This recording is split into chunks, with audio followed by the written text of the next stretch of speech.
Kalau hamil biasanya kita mengalami perubahan bentuk tubuh, perubahan metabolisme, perubahan kebutuhan, sehingga akhirnya banyak nih barang-barang yang perlu kita beli. Tapi ada beberapa tips yang aku kasih ke kalian, barang-barang apa saja sih yang sebaiknya dibeli ketika kalian hamil. Yuk langsung simak aja.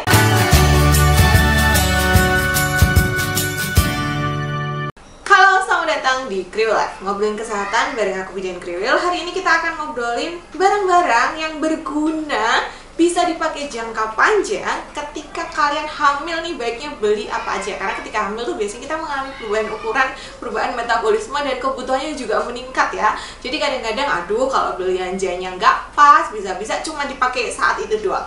Nah, yang pertama adalah bra. Ketika kita membeli bra, sebenarnya saat hamil biasanya kita akan mengalami perubahan size itu sampai 2 atau 3 kali. Jadi biasanya size-nya akan bertambah besar. Nah, saranku kalau misalnya kalian mau beli bra, belilah bra menyusui sekalian. Jadi nanti bra ini bisa dipakai sampai ketika kalian menyusui. Kemudian kalian juga bisa membeli bra extender. Jadi kayak cuman buat nyambung aja.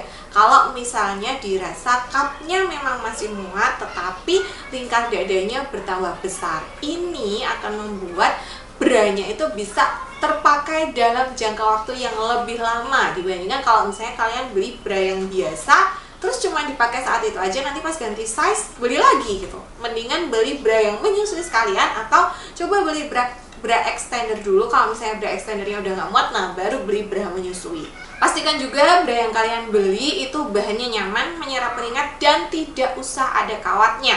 Karena nanti ketika kalian menyusui, kawat itu justru bisa mengganggu aliran ASI dan menyebabkan sumbatan ASI. Yang kedua adalah celana. Nah, biasanya juga pada galau karena otomatis perutnya makin gede ya, sehingga akhirnya celananya pun mau nggak mau jadi bertambah size. Saran aku kalau misalnya kalian mau beli celana hamil, itu pilihlah celana yang ada pengaturan size-nya. Jadi biasanya nih ada kayak kancingnya, terus kemudian si kolornya itu dia ada bulatan kancingnya, jadi kayak kita bisa mengukur besar dan kecil lingkar perutnya. Ini mirip kayak celana anak-anak juga ada sih yang kayak gini.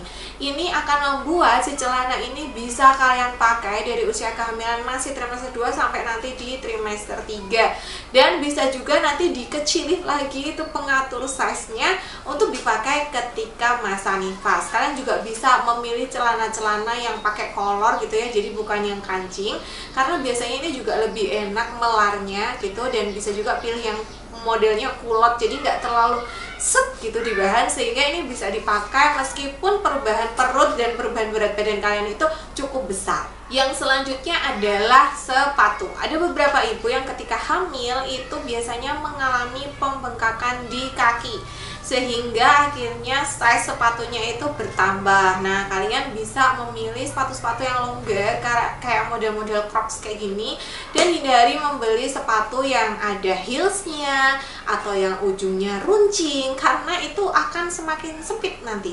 Jadi kalau misalnya kalian beli sepatu-sepatu atau sandal yang ujungnya itu runcing ya, itu memang akan membuat kaki kalian tuh terlihat lebih panjang dan lebih langsing.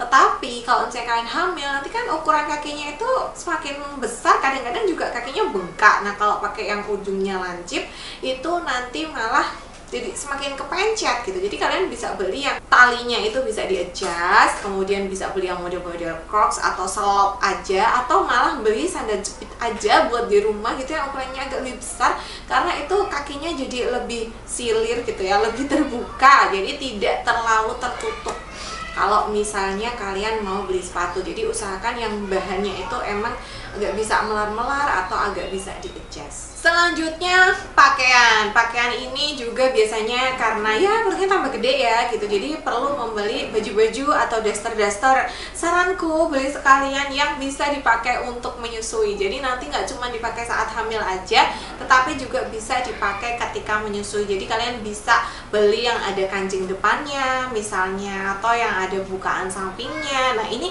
akan lebih berguna, dia masa hidupnya itu akan lebih panjang karena nggak cuma dipakai ketika hamil, tapi juga dipakai ketika menyusui. Atau tips lainnya adalah kalian bisa beli inner atau tank top gitu ya, yang dia ada bukaan sampingnya untuk menyusui, sehingga nanti bajunya itu cuman kayak dipakai buat outer, itu juga bisa. Jadi ini bisa memperpanjang masa hidup baju-baju kalian yang mungkin nggak muatnya di bagian dada atau di bagian perut aja. Dan untuk dress juga sekarang udah banyak ya, dress yang sampingnya itu ada kayak serutannya atau ada tali belakangnya. Nah itu lebih nyaman dipakai karena nanti kalian bisa atur sendiri talinya, sehingga pas hamil talinya ya nggak usah diikat, nanti pas dipakai ketika masa menyusui atau nifas talinya bisa diikat sehingga kalian jadi kelihatan lebih rapi seperti itu. Yang selanjutnya adalah skincare. Skincare itu boleh dipakai ketika kalian hamil dan menyusui. Biasanya bahan-bahan yang boleh dipakai saat hamil itu juga boleh dipakai saat menyusui. Jadi kalian ketika hamil sebaiknya mulai mengganti skincare yang memang aman untuk ibu hamil dan ibu menyusui. Cek dulu komposisinya, perhatikan bahan-bahannya. Biasanya yang nggak boleh untuk ibu hamil dan menyusui itu kayak yang mengandung retinol, yang mengandung BHA, yang mengandung salicylic acid. Terus kalau misalnya sunscreen juga biasanya dianjurkan memakai sunscreen yang physical gitu. Nah kalian mulai deh ganti itu ketika hamil, jadi ketika menyusui itu tinggal ngelanjutin aja gitu, jadi nggak gonta-ganti kayak gitu.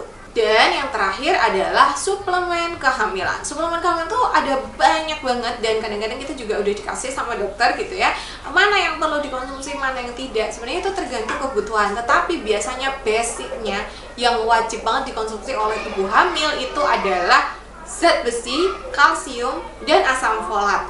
Lainnya kalau misalnya Kak mau ditambah DHA, vitamin D itu boleh banget, tapi minimal kalian mengkonsumsi zat besi, kalsium, dan asam folat. Jangan lupa juga untuk melengkapi kebutuhan nutrisi harian itu dari makanan. Jadi jangan cuman kayak wah udah konsumsi suplemen nih jadi nggak perlu untuk mengkonsumsi makanan sehat atau makannya seadanya aja. Jangan, usahakan tetap mengkonsumsi nutrisi dari makanan-makanan yang real food atau minim proses gitu. Jadi hindari juga makan makanan yang instan atau junk food gitu. Jadi usahakan mengkonsumsi makanan yang sehat supaya kehamilannya juga sehat.